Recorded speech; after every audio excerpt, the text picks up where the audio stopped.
Hello peeps, Hillbilly Harford. Today we're doing a video like this today. Please thank you for subscribing and following my content and things as usual. But I had a little bit of a thought last night. And as you know, my political predictions haven't been far off on everything really.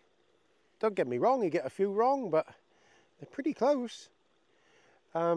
And I think that comes from not really following the mainstream media narrative, and I look for myself, so I don't get all clouded in with all the stuff they're selling you all the time. So I've noticed something. Now I hope I'm wrong, but do you remember a couple of weeks ago when the election was on, and I said I heard a rumour that Richie Sunak had to go to the election because he thought it would be a war.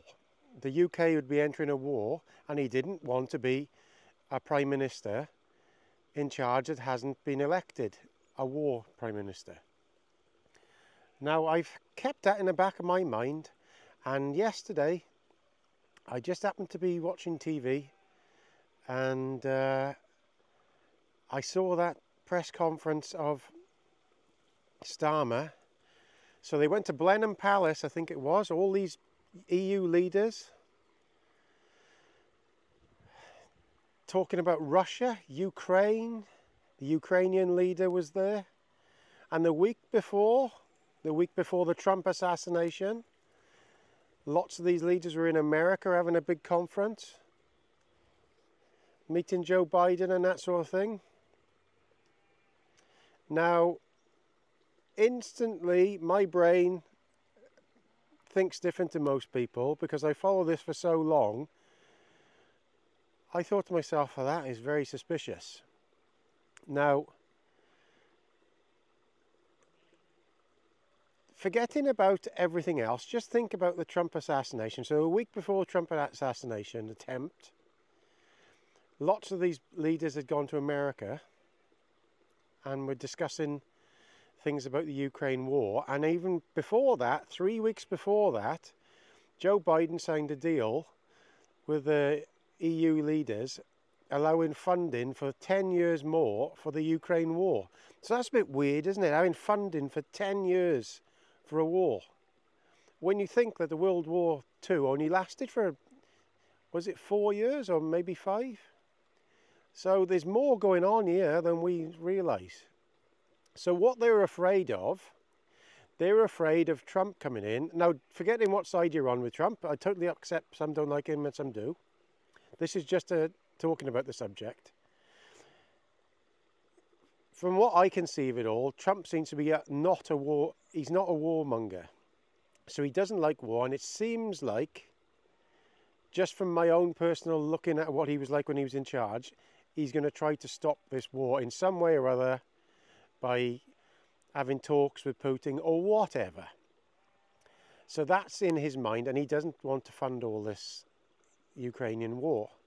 So to me now, as a person with some common sense, the person who is most at risk here is the Ukrainian leader. He looked very worried yesterday because they realised Trump's going to get in. Now, who would have the most excuse to bop off Trump and would lose everything? The Ukrainian leader. Because if Trump wasn't there, he'd be perfectly okay. They'd have all the money of the USA. Biden would still be there. The EU would still be spending. But if Trump gets into power, that's all gone. Now, some people don't realise this, but Ukraine have got a history of doing a lot of weird stuff. Now, if you go back 10 years ago, this comes of being old and having a bit of history. When you follow things that people don't follow. Now, I'm not sure when it was now, it was about 10 years ago, there was this thing that happened where a journalist was supposed to have been killed, a Ukrainian journalist, in front of everybody, blood everywhere, murdered, his wife was on telly and everything like that. And it later found out it was a Ukrainian secret service making it all up, because the bloke was still alive. And somebody actually found out he was alive, and they had to admit it all. Now then we had that thing in the UK, and I won't go into all that, but you know what I mean, when they were supposed to be in this random thing dropped in a certain part of the UK. I won't go into that because that was the same bunch of people doing that, involved in all that. So that was the Ukrainian people involved in that. So they are known for this. Now they might well have had a hand in this with other people. That's only a theory, there's no proof of this whatsoever. But what I mean is, this is the weird thing. Now when you look at things in a different way, if you look as if Trump was bopped off, everything is perfect for them, isn't it? It's exactly what all the leaders on the progressive left want. Now, there's one guy who's been keeping very quiet about this for a while because it's been a bit of a conspiracy. Everybody's been saying Mr. Biden is basically brain dead and he's out of it. He should be in an elderly home, really. It's embarrassing, isn't it? But the person behind him is Obama, really. Obama and Hillary are running the show on the quiet. And you don't hear nothing from them until yesterday. So 2 days after Trump was nearly assassinated, but is still alive, and they can see that he's not going anywhere, and he's in fact popular than ever, Obama comes out and says Biden needs to go. So, sorry if the wind's coming now. So that's a bit weird in itself, isn't it? Because they realise Biden now is no good to them because they're going to lose the election in America. So they're going to change him. You would think for Kamala Harris, but no. What I heard last night is Biden is going to step down and he's not going to endorse Kamala Harris. Now, that's not going to go down well. But like I said, even Obama has come out now. So I think there was a lot of people hoping that Trump wouldn't be here this week. And there was another thing as well. There's so many weird stuff going on. The day before Trump was attacked, there was a huge amount of shares traded on the stock market to short his company. So basically, to bet that he wouldn't be there. Huge amount, and that's really weird as well. I won't go into that because I don't know enough about that, but there was definitely a lot of money put on there to basically bet that something big was going to happen. And that's weird in itself. So here's my conspiracy, if you're still with me. I think we're going to go into a war with Starmer after yesterday.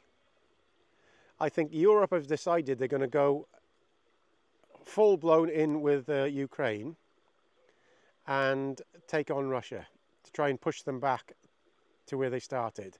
That's what I think is going on.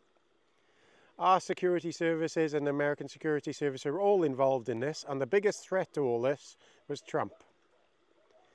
So personally, I think they allegedly